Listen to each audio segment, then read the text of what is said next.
Hello friends, home science with Vandana में आपका स्वागत है। फ्रेंड्स, आज हम बात करेंगे, ये सब हम देख चुके हैं। ये हमारी जो क्लास है, जो छठवीं या सातवीं क्लास होगी, तो ये हम देख चुके हैं। 13वें नंबर पे नशीले व उत्तेजक पदार्थों का परित्याग, ये हम इसको देख चुके हैं। ये कंप्लीट हो गया है। तो ये हमारा यहीं से आगे जो है शारीरिक स्वास्थ्य व आसन, शारीरिक स्वास्थ्य व आसन पे हम बात करेंगे। तो ऐसे हम आपको दिखा दे रहे हैं सरसरी नज़र से। जहाँ थोड़ा सा हम लोगों को डिस्क्राइब करने का कार्य है, वहाँ हम लोग डिस्क्राइब करेंगे। बाकी आप इसको ऐसे ही पाज करके पढ़ सकते हैं, क्योंकि इसके बाद मुझे एक बुक और रीड करानी है, जो NCERT की 12th की बुक है। उसको हम चाह रहे हैं कि रीड करा दें, पर इसके समाप्त हो जाने पर ही संभव है, क्योंकि ये हमारी जो 25-30 मिनट क्लास ये हो जाती है। उसके बाद 15 मिनट की क्लास हमारी जो प्रैक्टिस सेट हो जाती है, तो समय का बहुत अभाव होता है। इसलिए ये हम चाह रहे हैं कि आपको ये जो है बुक ऐसे ही इसी तरह से दे दें, और सारे बुक के मैटर इसी तरह से आपको मिल जाए। आप इसको पाज करके पूरी तरह से अच्छे से पढ़ सकते हैं। कहीं कहीं हम डिस्क्राइब करते चलेंगे। तो यहाँ पे दिया है शारीरिक स्वास्थ्य व आसन। तो इसमें जो है आसन से ऐसा है कि बालक के उठने बैठने तथा खड़े होने की स्थिति, उचित आसन का प्रभाव हमारी मन स्थिति तथा कार्यकुशलता पर पड़ता है। जो बच्चा होता है, उसका जो बैठने उठने चलने फिरने का तरीका होता है, वो उसकी मन स्थिति पर या कार्यकुशलता पर प्रभाव डालता है, कहने का मतलब। तो ये जो है बहुत सारी बातें यहाँ पे हैं, आप इसको देख सकते हैं, पाज करके इसको पढ़ भी सकते हैं। तो आगे बढ़ते हुए हम चलेंगे ऐसे ही। अनुचित आसन के कारण क्या समस्याएं आती हैं? जो बच्चा अनुचित आसन अपनाता है, अनुचित तरीके से बैठता है, उस अनुचित तरीके से बैठने उठने से क्या समस्या आती हैं? देखो, हड्डी झुक जाना, पैर तिरछा हो जाना आदि। अतः हमारे लिए यह आवश्यक है कि हम उठने बैठने खड़े होने तथा चलने हेतु उचित आसनों का प्रयोग करें।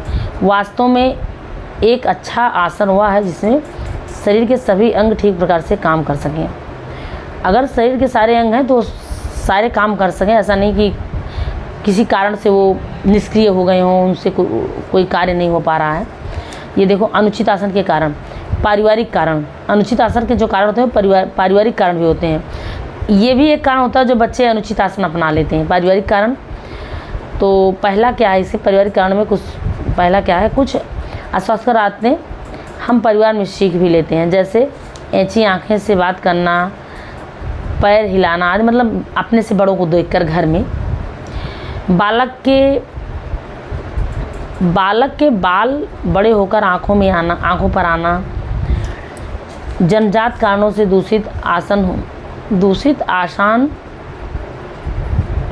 होना, जैसे पैर के पंजों की अथवा घुटनों की बनावट।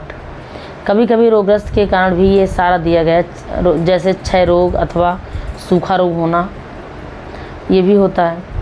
रोग के कारण गलत आसन हो जाता है।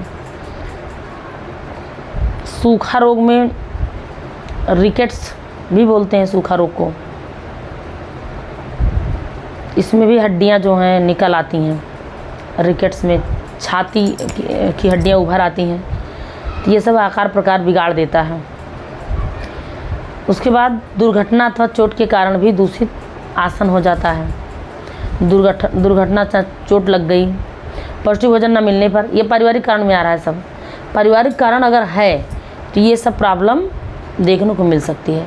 अनुचित आसन के कारण जो हो, एक पहला पारिवारिक कारण है। पारिवारिक कारण में ये सारे कारण होते हैं। पारिवारिक कारण में पौष्टिक भोजन न मिलने पर भी ये होता है। ये इसके बाद का घर का दूषित भौतिक वातावरण, अर्थात ऐसा घर होना जहाँ वायु, प्रकाश आदि की समुचित व्यवस्था ना हो। उसके बाद घर पर विश्राम की उचित व्यवस्था ना हो पाना। बालक को गरीबी के कारण या फैशन के कारण अनुचित वस्त्र पहनना, जैसे बहुत कसे वस्त्र बालक के बैठने तथा चलने के ढंग को प्रभावित करते हैं। 10वें नंबर का, बालक का व्यायाम गलत ढंग से करना। अगर बच्चा कोई गलत व्यायाम अपना लिया तो भी ये सारे पारिवारिक कारण होते हैं। अगर सारा दे दिया जाए, उसके बाद पूछा जाए कि ये जो इसके कारण हैं, किसके? अनुचित आसन के कारण शारीरिक स्वास्थ्य व आसन जो प्रभाव डालता है। अनुचित आसन के कारण पारिवारिक कारण में सारे आ रहे हैं। अब यहाँ पे विद्यालयी कारण भी हैं। विद्यालय में भी विद्यालय के स्थिति के कारण भी बच्चे जो है उनका आसन में बदलाव आ जाता है। विद्यालयी कारण भी होता है, मतलब पारिवारिक कारण मतलब घर में जो क्रियाकलाप करते हैं उसके साथ जो परिवर्तन आता है।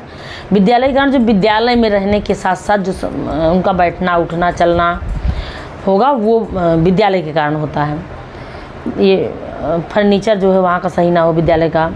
छात्र के शारीरिक स्वास्थ्य की ओर अध्यापक की पैनी दृष्टि ना होना।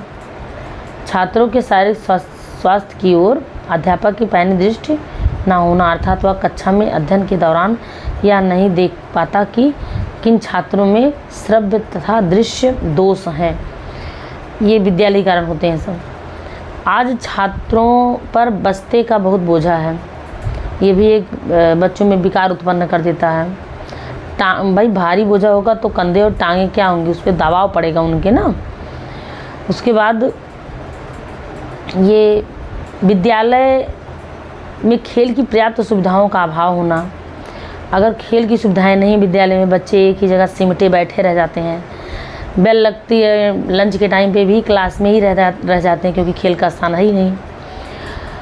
तो ये हो गया। उसके बाद कक्षा का भौगोलिक वातावरण अनुपयुक्त होना, जैसे प्रकाश तथा हवा की उचित व्यवस्था न होना। अगर क्लास में प्रकाश नहीं जा रही है, वायु नहीं जा रही है तो भी दिक्कत है। एक ही कक्षा में लंबे समय तक एक ही आसन में बैठे रहना। उसके बाद विद्यालय में डॉक्टरी परीक्षण का अभाव होना। बच्चों को कोई समस्या, कटफट लगा, चोट लगा, गिर गया, बुखार हुआ, कोई दिक्कत आई तो ये भी जो है विद्यालयी कारण होता है। उसके आसन में और उसकी जो है जो भी समस्या उसके साथ आएगी, अगर उस डॉक्टरी परीक्षण का अभाव होगा, कोई जानकारी नहीं प्राप्त हो पाएगी तुरंत ही, तो समस्या उत्पन्न हो जाएगी बच्चों के लिए। तो ये सब विद्यालयी कारण हैं। उसके बाद यहाँ पे दूषित आसन को दूर करने के उपाय दिया गया है। दूषित आसन को दूर करने के उपाय, ये सारा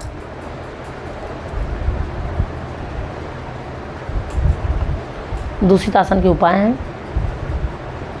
आप इसको देख सकते हैं। 11 उपाय दिए गए हैं, दूषित आसन के उपाय हैं। विद्यालय में व्यायाम एवं खेलकूद की क्रियाएं आयोजित की जाएं। विद्यालय तथा घर की भौतिक परिस्थितियों को सुधारने का प्रयत्न किया जाए। छात्रों को गलत तथा अधिक लंबा दंड नहीं देना चाहिए। ये सारी क्रियाएं देख लीजिए, इतना है 10। बच्चों को बहुत ज़्यादा शारीरिक रूप से दंड नहीं देना चाहिए और ये सारा है। अब हम आ जाते हैं कुछ उपयुक्त आसन की बात कर लेते हैं। कुछ उपयुक्त आसन में देखेंगे। वास्तव में यह कहना कठिन है कि कौन सा आसन उपयुक्त है या कौन सा अनुपयुक्त, क्योंकि खड़े होने, बैठने, लिखने, चलने, लेटने आदि के लिए भिन्न भिन्न आसन आरामदायक होते हैं। अच्छा आसन वह है जिसमें शरीर के समस्त अंग शिथिलता या विश्राम की अवस्था में हो। अच्छा आसन वही होता है जिसमें जिस स्थिति में शरीर को आराम मिलता है, वही अच्छा आसन होता है। शिथिलता या विश्राम की अवस्था में हो और वे तनाव से पूर्णतः स्वतंत्र हों। हमारे लिए आवश्यक नहीं है कि हम अधिकतर विशेष अवस्था में हो या किसी कुर्सी पर बैठे रहें या सीधे लट्ठे की भांति सोते रहें, बल्कि अच्छे आसन का रहस्य है कि उस स्थिति में एवं सोते समय भी हमारा शरीर निरंतर अपनी स्थितियाँ तथा मुद्राएं बदलता रहे। तो ये हो गया उपयुक्त आसन। कुछ उपयुक्त आसन, अच्छे आसन ये कहे जाते हैं कि व्यक्ति एकदम फ्री होकर, चाहे वो सो रहा हो, चाहे आराम से बैठा हो, चाहे कोई कार्य कर रहा हो, पर एकदम फ्री हो। वो अपने जो कार्य कर रहा हो या आराम कर रहा है तो उस स्थिति में उसके शरीर पे कोई दबाव, कोई प्रेशर नहीं होना चाहिए। उत्तम आसन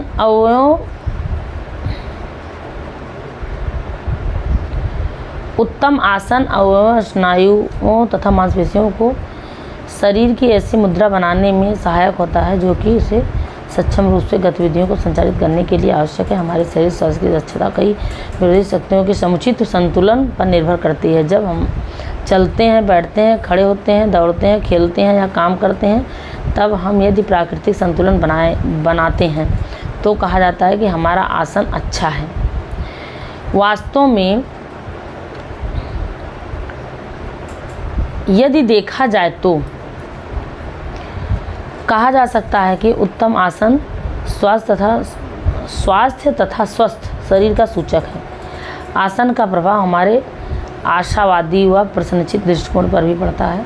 उपयुक्त आसन व्यक्ति को उपयुक्त ऊर्जा प्रदान करते हैं। अतः ऊर्जा युक्त शरीर वाला व्यक्ति किसी भी क्रिया को करने हेतु सदैव तत्पर रहता है।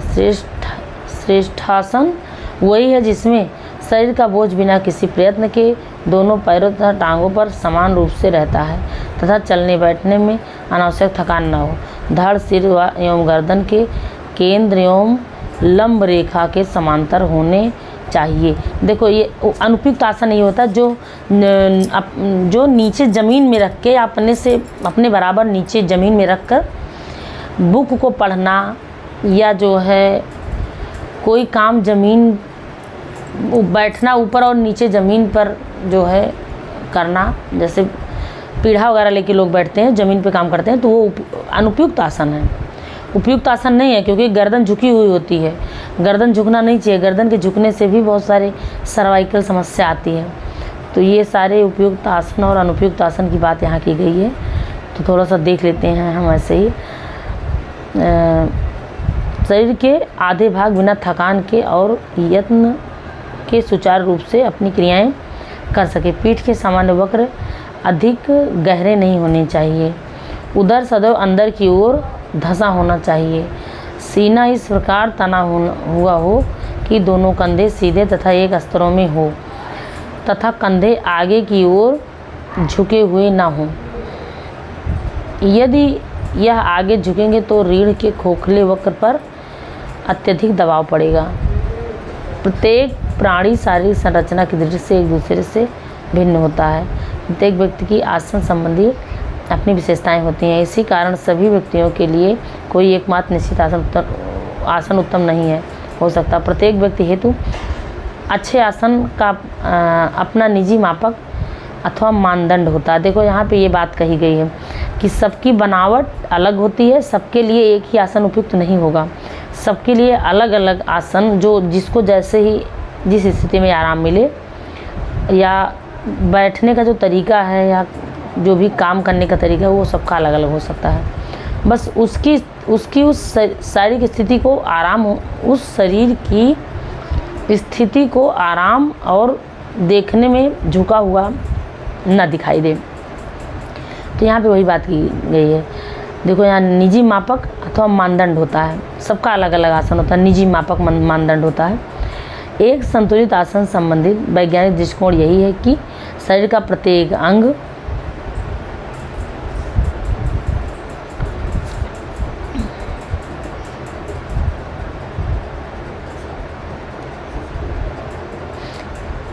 एक दूसरे से भिन्न भिन्न होता है। अतः प्रत्येक व्यक्ति की आसन संबंधी अपनी विशेषताएं होती हैं। इसी कारण सभी व्यक्तियों के लिए कोई एकमात्र निश्चित आसन उत्तम नहीं हो सकता है। प्रत्येक व्यक्ति हेतु अच्छे आसन का अपना निजी मापक अथवा मानदंड होता है। एक संतुलित आसन संबंधित वैज्ञानिक दृष्टिकोण यही है कि शरीर का प्रत्येक अंग अपने निचले भाग जो उसके आधार पर काम करता है ठीक तरह संतुलित एवं टिका हुआ हो।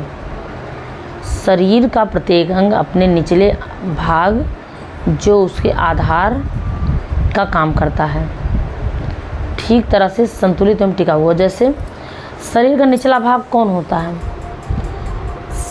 शरीर का प्रत्येक अंग अपने निचले भाग, ये मतलब यहाँ पे है शरीर का प्रत्येक अंग अपने निचले भाग। जैसे पैर है तो पैर घुटना और कूल्हे से आरामदेह की स्थिति में हो। हाथ है तो अपनी कोहनी और कंधे से जो है आराम की स्थिति में हो। यही बात यहाँ जो ये देखो ठीक तरह से संतुलित एवं टिका हुआ हो। अगर हाथ से कोई काम कर रहे हैं तो हाथ की कलाई, कोहनी और कंधा अपने उस अंग के जो निचले भाग हैं वो उस पर वो टिका हुआ होना चाहिए। पैर है तो वो जैसे घुटना हो गया, कूल्हा हो गया, ये सब जो है उस पर सही स्थिति होनी चाहिए, टिका होना चाहिए उस पर। अब यहाँ बात करें अच्छे आसन का महत्व। उपयुक्त तो आसन देख लिया, अब अच्छे आसन के महत्व की बात करेंगे। अच्छे आसन के महत्व, बिना प्रयास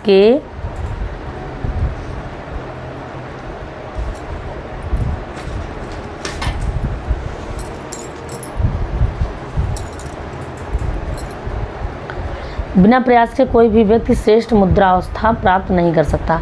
आसन की स्थिति की समय समय पर जांच करना उत्तम आदत है। आसन का महत्व इस कारण है कि अच्छे स्वास्थ्य और अच्छे आसन का घनिष्ठ संबंध है।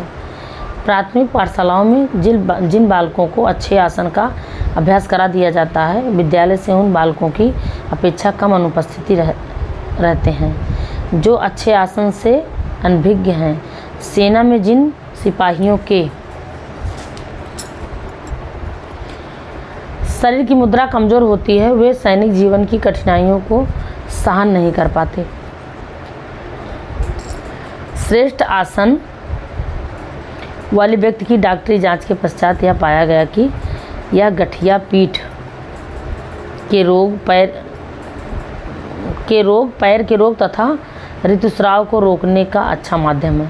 यहाँ पे ये जो अनुपयुक्त आसन होता है, गठिया पीठ, एक मिनट, यहाँ जो इससे बात की गई, इसकी ये अच्छे आसन के महत्व, अच्छे आसन के महत्व में पाया गया है कि शरीर की मुद्रा कमज़ोर होती है, वे सैनिक जीवन की कठिनाइयों को सहन नहीं कर पाते हैं। श्रेष्ठ आसन वाले व्यक्ति की डॉक्टरी जांच के पश्चात यह पाया गया कि यह गठिया पीठ के रोग, पैर के रोग तथा ऋतुस्राव को रोकने का अच्छा माध्यम है। अगर आसन अच्छा होता है तो ये समस्याएं, पीठ की समस्या, गांठ की समस्या और रोग, जो पैर की समस्या है, ये सारा ऋतुस्राव, जो मासिक धर्म होता है महिलाओं में, लड़कियों में, ये सब क्या होता है कि ये अच्छे नियमित रूप से चलता रहता है, ये प्रॉब्लम नहीं आती है। गठिया वाली प्रॉब्लम, पीठ वाली प्रॉब्लम, ये सब नहीं आती है क्योंकि उपयुक्त आसन के ये लाभ हैं। आसन का महत्व तो अन्य दृष्टि से भी है। अच्छा आसन व्यक्ति को समुचित ढंग से चलना तथा बैठना, ये देखो, जिससे व्यक्ति का शरीर सुडौल होता है तथा उसकी आकृति प्रभावशाली होती है।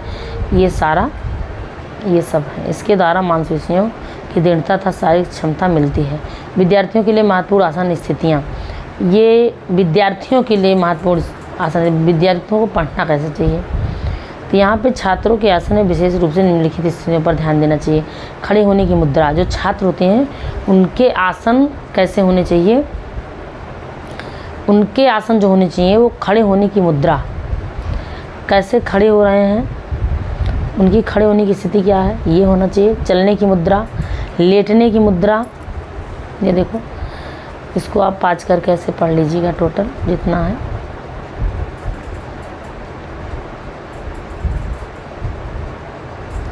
उसके बाद ये चलने की मुद्रा, लेटने की मुद्रा, बैठने की मुद्रा,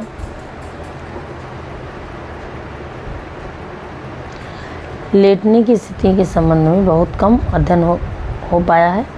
इसके लेटने की स्थिति में बहुत कम अध्ययन हो पाया, कोई रिसर्च इस पर नहीं खोजा गया है, रिसर्च करके कुछ निकाला नहीं गया है। बच्चे को सामान्य ऊंचाई के तकिए को लेकर हाथों तथा पैरों को सहज ढंग से फैलाकर सोना चाहिए। व्यक्ति को बाईं ओर करवट करके कम सोना चाहिए।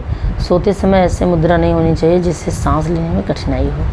तो बैठने की मुद्रा है, शांता अच्छी तरह से बैठने से तात्पर्य है श्रोणी पर शरीर का सामंजस्यपूर्ण तरीके से टिका होना। बैठने की निम्नलिखित 3 स्थितियाँ होती हैं। ये जो बैठने की मुद्रा हैं, 3 मुद्राएं होती हैं। आसन, असामान्य ढंग से बैठना। यहाँ पे जो असामान्य ढंग से बैठना है, इस आसन के अंतर्गत शरीर संतुलित रूप से सधा होना चाहिए। अच्छा, इसमें सामान्य है, ये मैं इसको असामान्य पढ़ रही हूँ।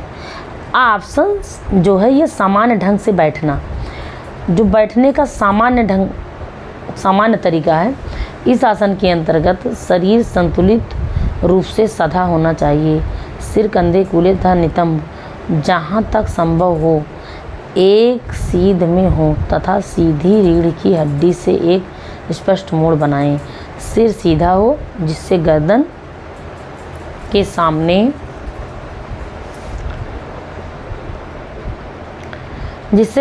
सामने तथा पीछे की मांसपेशियों को आराम मिले।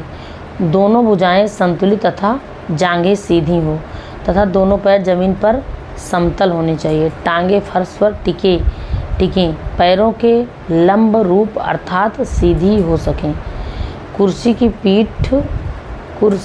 पीठ की ऊंचाई इतनी होनी चाहिए कि वह बैठने वाले के कंधों तक आ जाए।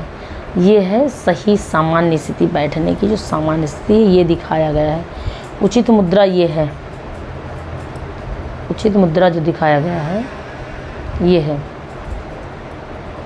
लिखा गया है। लिखने की उचित मुद्रा यहाँ पे है, लिखने की उचित मुद्रा ये है, लिखने की अनुचित मुद्रा ये है। इस तरह से बैठ के लिखना चाहिए। और ये अनुचित मुद्रा है जो इतनी झुकी हुई है, ये इतना झुकावट लिए है ना। और ये देखो एकदम सीधी स्थिति है, ये स्थिति सही है। थोड़ा सा अब हम बात करेंगे लिखते समय आसन। ये तो सामान्य ढंग से बैठना था, अभी तक जो हम देखें वो सामान्य ढंग से बैठने को देखे हैं। अब लिखते समय आसन की बात कर रहे हैं। यहाँ पे लिखने के सर्वोत्तम आसन का आशय, लिखने के का आशय यह है कि लिखते समय बच्चों को कुर्सियों लिखने की मेज का प्रयोग करना चाहिए अथवा किसी अन्य वस्तु को मेज और स्टूल का रूप दिया जा सकता है। ये है लिखते समय कागज़ की स्थिति, लिखना सीखने वालों की लिखाई का ढंग, लिखाई के प्रकार, कलम पकड़ने का ढंग, ये सारा जो अच्छा ये थोड़ा सा बढ़ा लें, ये सारा है, ये लिखने के सारे आसन हैं, किस तरह लिखने हैं। उसके बाद ये यूनिट बड़ा है तो आज मैं अभी थोड़ा सा और करा के इसको बंद कर दे रही हूँ। उसके बाद ये लास्ट में दूसरे दिन मैं ख़त्म कर दूँगी या दो क्लास हो जाएगी। ये देखो लिखते समय आसन, पढ़ते समय आसन, ये लिखते समय आसन की बात की गई है। आप इसको 5 करके रीड कर लीजिएगा। इसी तरह नहीं वीडियो बहुत लंबी हो जाएगी, मैं अगर एक एक करके जो है इसको, यहाँ पे एक बात दी गई है, ये बहुत इम्पॉर्टेंट बातें हैं। देखो यहाँ पे पुस्तक आँखों से लगभग 12 इंच की दूरी पर होनी चाहिए, ये बात आप याद रखिएगा। ये क्वेश्चन बना हुआ है प्रैक्टिस सेट में, कहीं ना कहीं हमको मिला हुआ है। 12 इंच की दूरी पर होनी चाहिए। और दूसरा, पुस्तक को 45 अंश के कोण पर पकड़ना चाहिए। ये बात जो दोनों बहुत ज़रूरी है यहाँ पे, ये दोनों बात याद रखिएगा आप। और बाकी इसको आप रीड कर लीजिएगा, इसी तरह रीड कर लीजिएगा 5 करके।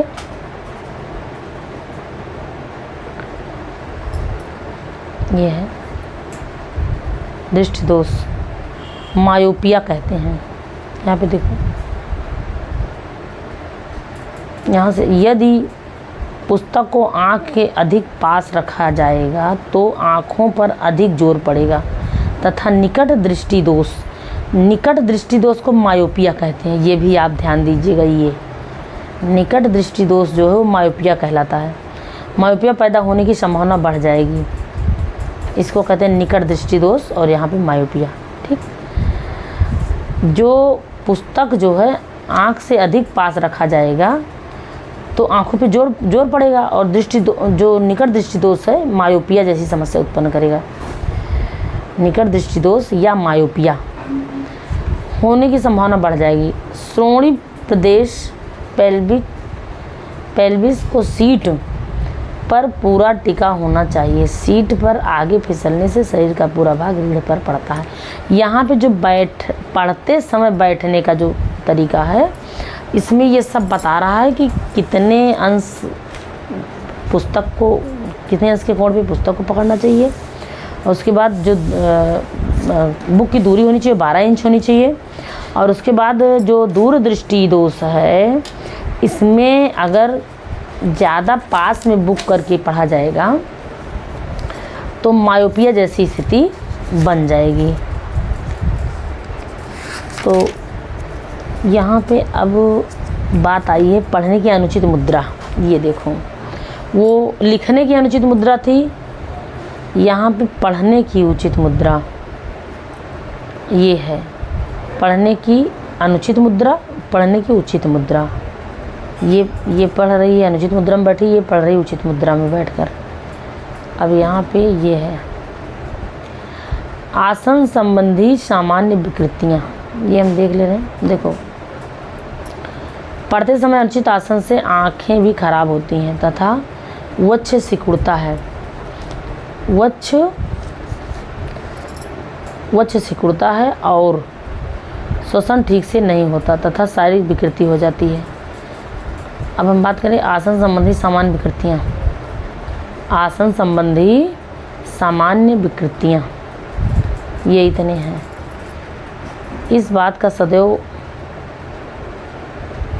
ही ध्यान रखना चाहिए कि अनुचित आसनों के कारण शरीर के अंगों का गलत विकास होने लगता है और यह व्यक्ति के मानसिक विकास पर भी अपना प्रभाव डालता है। जो आसन संबंधी जो विकृतियाँ होती हैं, इस पर मानसिक प्रभाव भी पड़ते हैं। ऐसा नहीं सिर्फ शारीरिक प्रभाव भी पड़ते हैं। सिर्फ आसन के सही ना होने से शरीर प्रभावित होता है, इससे मानसिक रूप से भी समस्या आती है, मानसिक प्रभाव भी पड़ता है। अंगों का गलत विकास होने लगता है और यह व्यक्ति के मानसिक विकास पर भी अपना प्रभाव डालते हैं। जीवन के प्रति दृष्टिकोण को संकुचित बना देते हैं। व्यक्ति का जीवन जो है, जीवन के प्रति जो उसका दृष्टिकोण होता है वो संकुचित हो जाता है। अनुचित आसन व्यक्ति में निराशा, सुस्ती, दुर्बलता तथा थकान को जन्म देता है। स्कूल में पढ़ने वाले अधिकांश बालकों में आसन संबंधी दोष होते हैं, जिनमें से प्रमुख दोषों का विवरण निम्नलिखित प्रकार है। ये देखो, कई तरह से दोष भी दिए गए हैं कि जो बहुत सारे दोषों का वर्णन किया गया। ये है चपटे पैर। पहला चपटे पैर, दूसरा रीढ़ की हड्डी का टेढ़ा होना, तीसरा कुबड़ निकल आना। तो चपटे पैर देखेंगे, हम थोड़ा सा बात करेंगे यहाँ पे। चपटे पैर की अगर हम बात करें तो चपटे पैर उन बालकों में देखे जाते हैं जो भारी जूते का प्रयोग करते हैं। जो व्यक्ति घंटों बिना आराम के अपने पैरों पर खड़े रहते हैं या चलते फिरते काम करते हैं, उनके पैर चपटे हो जाते हैं।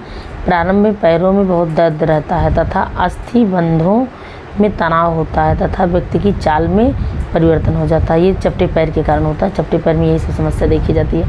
उपचार क्या है? इसमें पैर को पूर्ण आराम देना चाहिए। मेहराब संबंधी मांसपेशियों को मजबूत बनाने के लिए व्यायाम करना चाहिए। जो पैर में थोड़ा सा टेढ़ी मेढ़ी मांसपेशियां हो जाती हैं, इसी को मेहराब संबंधी मांसपेशियां बोलेगा। मेहराब, टेढ़ी मेढ़ी मांसपेशियां जो रहती हैं पैरों की, दबी हुई, उठी हुई, तो ये मजबूत बनाने के लिए व्यायाम करने चाहिए। उसके बाद तीसरा पॉइंट, शरीर का भार पैरों के बाह्य भाग पर पड़ना चाहिए। शरीर का भार पैरों के बाह्य भाग पर पड़ना चाहिए। चौथा, चपटे पैर वाले व्यक्ति को विशेष प्रकार का जूता पहनना चाहिए। जिनका पैर चपटा हो वो साधारण जूते नहीं, कोई विशेष प्रकार के जूते उनके लिए आते हैं, तो उसको अपना प्रयोग करना चाहिए। रीढ़ की हड्डी का टेढ़ा होना, ये देखो यहाँ पे जो दूसरा कारण है, रीढ़ की हड्डी का टेढ़ा होना। यहाँ पे हम बात करेंगे रीढ़ की हड्डी का टेढ़ा होना। यहाँ पे है, यदि बालक की बाल्यावस्था में रीढ़ खंभ पर अत्यधिक भार पड़ता है तो कई प्रकार के विकार रीढ़ की हड्डी में आ जाते हैं। उदाहरण के लिए ये देखो, कटी प्रवेश में रीढ़ के मोड़ का आगे निकलना। कटी प्रवेश में रीढ़ के मोड़ का आगे निकलना, रीढ़ की हड्डी के आगे निकलने से निम्नलिखित प्रभाव पड़ता है। पहला, कटी प्रदेश का अगला मोड़ अधिक बढ़ जाता है। यह विकार रीढ़ के क्षय रोग क्षय रोग तथा कूल्हे की बीमारी का भी द्योतक है। उसके बाद दूसरा पॉइंट क्या है, रीढ़ की हड्डी का एक और झुक जाना। ये जो है रीढ़ की हड्डी का टेढ़ा होने से संबंधित है। दूसरा पॉइंट की बात हम कर रहे हैं, रीढ़ की हड्डी के टेढ़ा होना। जो रीढ़ की हड्डी है उसका जो टेढ़ा होना है दो तरह का है। एक तो कटी प्रदेश में रीढ़ के मोड़ का आगे निकलना, और दूसरा रीढ़ की हड्डी का एक और झुक जाना। दोनों रीढ़ की हड्डी की बात की जा रही है। हड्डी में जो बात की जा रही है, रीढ़ की हड्डी को टेढ़ा होना में जो देखा जा रहा है वो कटी प्रदेश में रीढ़ के मोड़ का आगे निकलना, और दूसरा रीढ़ की हड्डी का एक और झुक जाना। तो यहाँ पे हम देख लिए कि कटी प्रदेश में रीढ़ के मोड़ का आगे निकलने में क्या क्या है। यहाँ पे रीढ़ की हड्डी आगे निकलने में निम्नलिखित प्रभाव पड़ता है। कटी प्रदेश का अगला मोड़ अधिक बढ़ जाता है। यह विकार रीढ़ के क्षय रोग तथा कूल्हे की बीमारी का भी द्योतक होता है। तो ये हम देख लिए। अब हम बात करेंगे बा। इसको आप पाँच करके पढ़ लीजिएगा। बा की बात करें, रीढ़ की हड्डी का एक ओर झुक जाना। रीढ़ की हड्डी का एक ओर झुक जाना, इस दोष में शरीर में निम्नलिखित प्रभाव पड़ता है। पीठ कभी एक ओर तथा दूसरी ओर झुक जाती है। कटी प्रदेश में झुकाव आ जाता है। कंधे की अस्थियां भी पृष्ठवंश के झुकाव स्थान से बगल की ओर उभरी हुई होती हैं। उसके बाद का विकार जो है, इस अवस्था में कभी कभी पीड़ा होती है तथा बच्चा लंगड़ा कर चलता है। यह दोष टांगों के अविकसित होने, कूल्हे के उतर जाने, बाल पक्षाघात आदि के कारण तथा कभी कभी अनुचित ढंग से खड़े होने से भी हो जाता है। ये था। उसके बाद तीसरा पॉइंट क्या है, कुबड़ निकल आना। जो हम वहाँ पे देखे हैं, जो कौन सी बात किए थे कि जिनमें प्रमुख दोष कुछ विवरण निम्नलिखित हैं। आसन संबंधी विकृतियों में कुछ दोष जो देख रहे थे, उसमें 3 दोष देख रहे थे। जो देखे थे, पहला दोष वो था चपटे पैर, दूसरा रीढ़ की हड्डियों का टेढ़ा होना। तो रीढ़ की हड्डी जो टेढ़ी हो रही थी उसमें दो समस्याएं दिख रही थी। कटी प्रदेश में रीढ़ के मोड़ का आगे निकलना और रीढ़ की हड्डी का एक ओर झुक जाना, ये था। उसके बाद हम तीसरा पॉइंट देख रहे हैं, कुबड़ निकल आना। अब हम यहाँ पे जो विकृतियाँ हैं, आसन संबंधी सामान्य विकृतियाँ, इसमें तीसरी समस्या क्या है, कुबड़ निकल आना। कुबड़ निकलने की अगर हम बात करें तो निम्नलिखित विकृतियाँ उत्पन्न होती हैं। इसमें भी, इस कुबड़ निकलने में के साथ भी निम्नलिखित विकृतियाँ आ जाती हैं। जैसे शरीर तथा सिर का आगे की ओर झुक जाना, गोल पीठ होना, वक्ष चपटा हो जाना, कंधों का गोल होना, ये वक्ष चपटा हो जाना, कंधों का गोल हो जाना, कमर में गड्ढा पड़ जाना, पेड़ू का बाहर निकलना, ये सारे कुबड़ निकल आता है, वो विकृतियाँ इसमें देखी जाती हैं। कुबड़ निकलने के साथ साथ ये विकृतियाँ दिखाई पड़ती हैं। इसके बाद उपचार हम बात कर लेते हैं थोड़ा सा इसके। इस प्रकार के बच्चों में खुली हवा में लगातार व्यायाम कराने तथा उचित आसन की शिक्षा देने से काफ़ी लाभ मिल जाता है। क्योंकि जब बच्चे छोटे होते हैं और यही तरीका वो अपनाते हैं, और थोड़ा शुरुआती दौर में ये होता है, ये समस्याएं जो शुरुआती दौर होता है उसी में जब होता है ना, तो इसको सुधारा जा सकता है। उनको ताज़ी वायु में बैठा के व्यायाम कराना और उनको सही आसन बैठने के लिए बताना, अपनाने को कहना, तो ये स्थितियाँ जो हैं ये इसमें सुधार लाया जा सकता है। अब हम बात करेंगे शारीरिक स्वास्थ्य व थकान। यहाँ से जो हमारा चलेगा वो दूसरे उसमें चलेगा, ये बहुत वीडियो लंबी हो जाएगी। शारीरिक स्वास्थ्य व थकान, ये यूनिट बहुत बड़ा था, दूसरा यूनिट जो है बहुत बड़ा था, तो ऐसे ही हम इसको भी करवा देंगे। शारीरिक स्वास्थ्य व थकान, शारीरिक स्वास्थ्य व थकान देखेंगे दूसरे वीडियो में। तो यहाँ पे ये देखो एक बात और भी दी गई, विभिन्न आयु वर्ग तथा नींद के घंटे, ये जो कितने एज के लोगों को कितनी नींद लेनी चाहिए ये इसमें दिया गया है। ये सारा हम दिखा देंगे आपको आप इस वाली वीडियो में। उसके बाद शारीरिक स्वास्थ्य व्यायाम, ये हमारा चैप्टर कंप्लीट हो जाएगा। ये बहुत बड़ा यूनिट था और ठीक है, हम लोगों के लिए सब ज़रूरी ही है। तो ये लास्ट का है, यहीं पे समाप्त हो जा रहा है। ये देखिए यहीं पे ये समाप्त हो गया। तो हम सोच रहे हैं इसको अगली वीडियो में कंप्लीट ही कर दें। दूसरा यूनिट है, अगली वीडियो में इसको हम कंप्लीट कर दें, क्योंकि रीड करने में टाइम लगता है, इसलिए हम 5 करके वीडियो आपको बता देते हैं, 5 करके पढ़ लीजिए। कहीं कहीं पूरी तरह से डिस्क्राइब नहीं करते हैं, तो ऐसे ही रीड करके इसको भी ख़त्म कर देंगे थोड़ा थोड़ा।